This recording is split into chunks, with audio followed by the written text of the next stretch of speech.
मान्यवर, आपदा प्रबंधन का जो विषय है वो संविधान की 7वीं अनुसूची के तीसरे भाग में कंकरन लिस्ट की एंट्री नंबर 23 में समाहित है। एक प्रकार से आपदा प्रबंधन केंद्र सरकार और राज्य सरकार दोनों का विषय है। इसलिए कई सारे सदस्यों ने चिंता करी कि इसमें सत्ता का केंद्रीकरण हो रहा है, फेडरल स्ट्रक्चर को हानि होगी।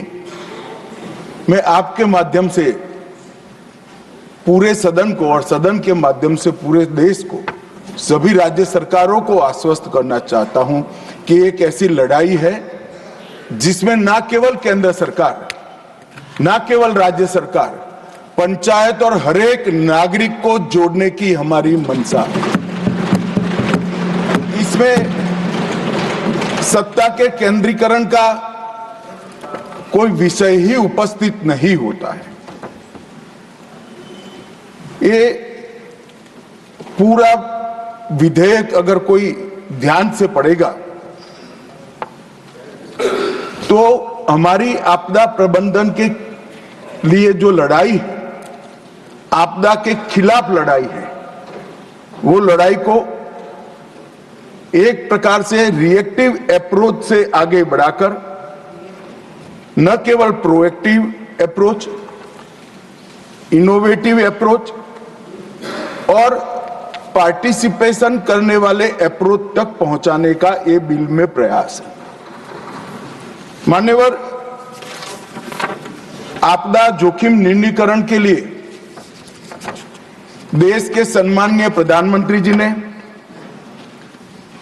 10 सूत्रीय एजेंडा जो विश्व के सामने रखा है, मैं बाद में आऊंगा, मगर मुझे कहते हुए आनंद है कि विश्व के 40 से ज्यादा देशों ने इसका स्वीकार कर लिया है, इसको अपना। न केवल राज्य सरकार और स्थानीय इकाई की सहभागिता, हम समाज की सहभागिता को भी इसमें अपेक्षित रखा है। राष्ट्रीय स्तर के साथ साथ स्थानीय स्तर पर प्लानिंग की इसके अंदर गुंजाइश रखी है और संस्थाओं की शक्तियों और कर्तव्य दोनों का स्पष्टीकरण किया है। कोई भी आपदा के सामने की लड़ाई जब तक संस्थाओं को एम्पावर न करे नहीं लड़ी जा सकती है, और जब तक संस्थाओं को रिस्पॉन्सिबल ना करे तब भी नहीं लड़ी जा सकती। और ये विधेयक को कोई ध्यान से देखेगा तो दोनों करने का काम हमने इस विधेयक के अंदर किया है।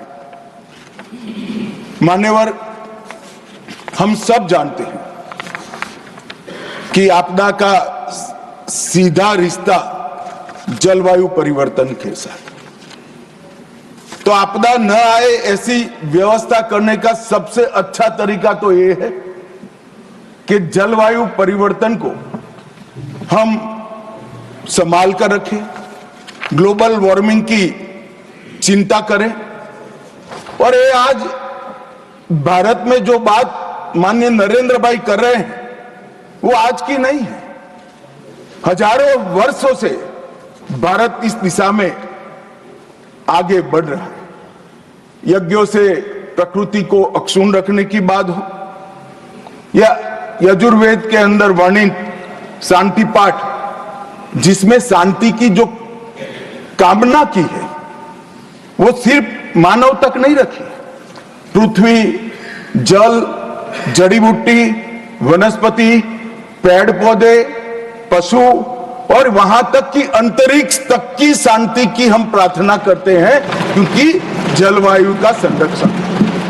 और ये हमारे यजुर्वेद के टाइम से, उस समय से, वेदकालीन समय से मनुष्य और प्रकृति का परस्पर संबंध को हमने स्वीकार किया है और हमारी सरकार वही परंपरा को आगे बढ़ाने का काम कर रही है। मान्यवर, आपदा प्रबंधन के बारे में भी हड़प्पन सभ्यता हो या सिंधु सभ्यता, सब जगह पुरानी नगर रचनाओं को देखते हैं तो आपदा प्रबंधन के बहुत विशिष्ट प्रयास इसके अंदर इंगित हुए मिलते हैं। मौर्य साम्राज्य को भी पहली हाइड्रोलिक सभ्यता का अब सब लोग इसको स्वीकार करते हैं। हमारे यहाँ ये विचार नया नहीं है, परंतु जिस तरह से हानि हुई है वो हानि को परिपूर्ति करने के लिए परंपरागत उपायों के साथ साथ पर्यावरण की देखरेख के साथ साथ हमने आधुनिक उपायों को, विज्ञान को और दुनिया भर की अच्छी प्रैक्टिस को अपनाने का खुला मन रखना चाहिए। ये जो मैं अमेंडमेंट लेकर आया हूं मान्यवर, वो इसी का उदाहरण है। 2005 में पहली बार आपदा प्रबंधन अधिनियम आया। इसके तहत एनडीएमए, एसडीएमए और डीडीएमए का गठन किया गया। अब जब मैं एनडीएमए कहता हूं तब नेशनल डिजास्टर मैनेजमेंट अथॉरिटी की बात है, SDMA state disaster management authority की बात है और डिस्ट्रिक्ट डिजास्टर मैनेजमेंट अथॉरिटी का गठन ऑलरेडी हो चुका है। अब ये चिंता व्यक्त की जा रही है कि पावर का केंद्रीकरण होगा। ये पूरे विधेयक को आप ध्यान से पढ़ोगे तो इम्प्लीमेंटेशन की सबसे बड़ी जिम्मेदारी डिस्ट्रिक्ट डिजास्टर मैनेजमेंट को है, जो राज्य सरकार के अधीन है। इसलिए कहीं पर भी फेडरल स्ट्रक्चर को नुकसान करने की संभावना ही नहीं।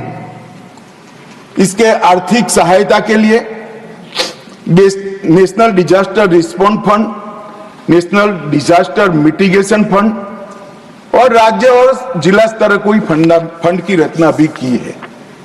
मान्यवर, जो पक्षपात का बहुत सारे लोगों ने आरोप लगाया, इसका मैं डिटेल में जवाब दूंगा, परंतु अगर पक्षपात होता है तो 2005 में यूपीए की सरकार के बनाए कानून के कारण होता है। मान्यवर, हमने उसमें कोई परिवर्तन नहीं किया है।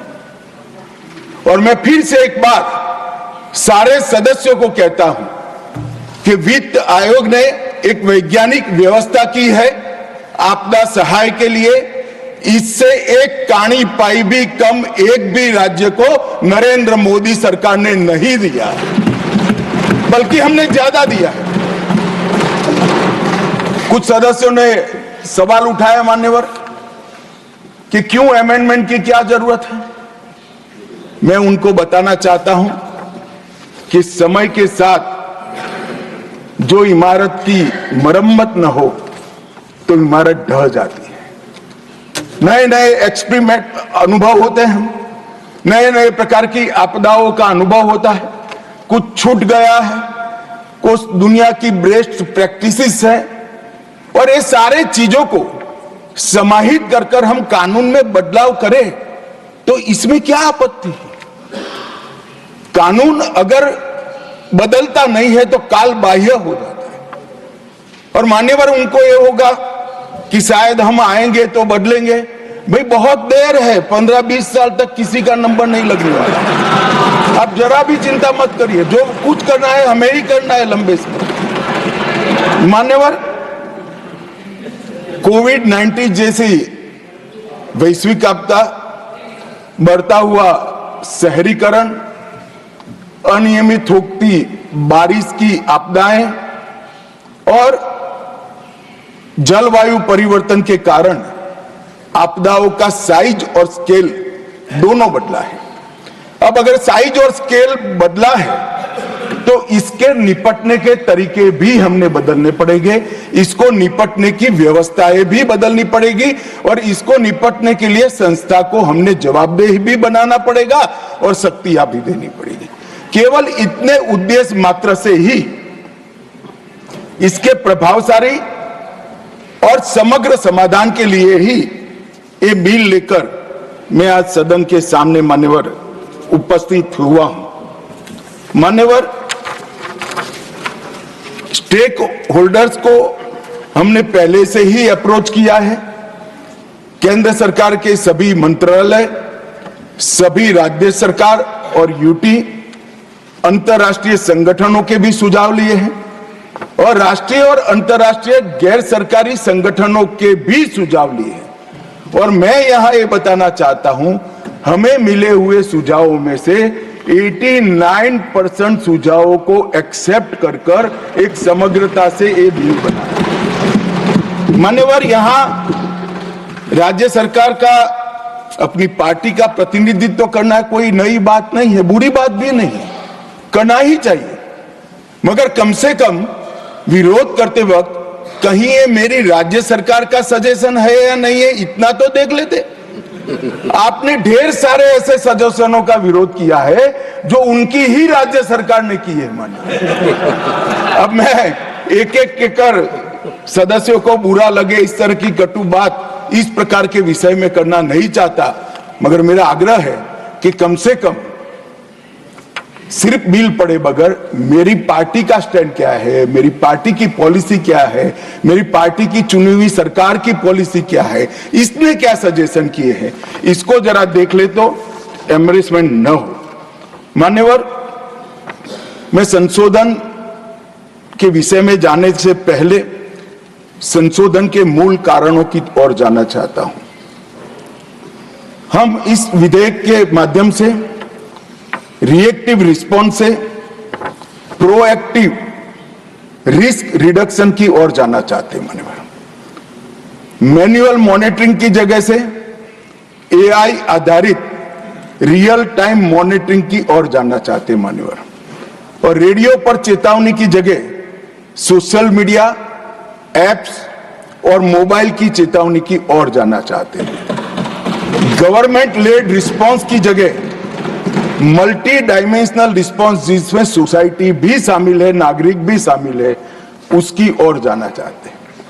मान्यवर, डिजास्टर रिस्पॉन्स में क्षमता, तीव्रता, दक्षता और सटीकता, ये चारों को समाहित करने के लिए ये पूरा विधेयक बनाया गया है। और ये तो हम सब ने स्वीकारना पड़ेगा। मान्यवर, 10 साल के अंदर जो परिवर्तन आया है डिजास्टर मैनेजमेंट के क्षेत्र में, हम राष्ट्रीय स्तर के साथ साथ रीजनल और ग्लोबल पावर बनकर उभरे हैं, ये पूरी दुनिया स्वीकार। और भारत की ये सक्सेस स्टोरी को लंबे समय तक बनाए रखने के लिए ये विधेयक है। मेरे शब्द प्रयोग को कोई गलती से न समझे, मैं सरकार की सक्सेस स्टोरी नहीं कहता, भारत की सक्सेस स्टोरी को लंबे समय तक बनाने के लिए। मान्यवर, इससे एनडीएमए और एसडीएमए दोनों प्रभावित होंगे, प्रभावी बनेंगे। राष्ट्रीय और राज्य स्तर पर, दोनों स्तर पर आपदा डेटाबेस का सृजन होगा।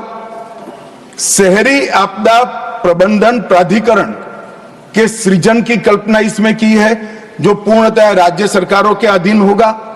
और 15वें वित्त आयोग की जो सिफारिशें हैं, इसका 100% इम्प्लीमेंटेशन के लिए भी इसका एक खाका बनाने के लिए ये वैधानिक ताकत एनडीएमए और एसडीआरएफ को देगा।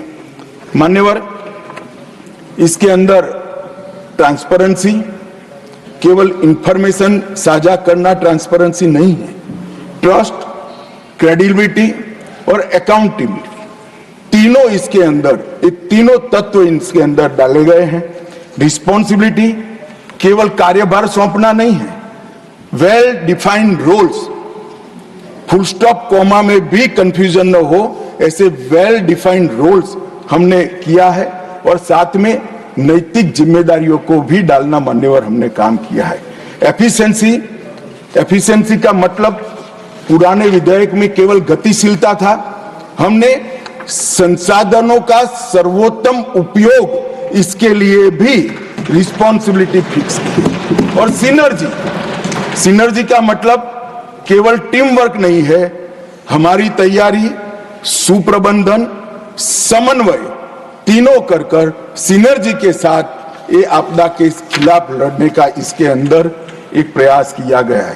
तो ये 4 पिलर्स केवल शब्द नहीं है। अब आप इसकी धाराओं को देखोगे तो जब मैंने कहा ट्रांसपेरेंसी, तो धारा 2 इसको विस्तृत किया गया है। जैसे आपदा प्रबंधन, स्थानीय प्राधिकरण, mitigation, disaster risk, evaluation, exposure, recovery, पुनर्वास, शहरी प्राधिकरण, ऐसे नए शब्दों को परिभाषित कर ट्रांसपेरेंसी को हमने सुनिश्चित किया है। और धारा 13 गैर आवश्यक प्रावधानों को भी हटाने का काम ट्रांसपेरेंसी के लिए भी हुआ है। कुछ सदस्यों ने मुद्दा उठाया था धारा 13 को क्यों हटाया, मगर धारा 2 में जो एडिशन हुआ इसके बाद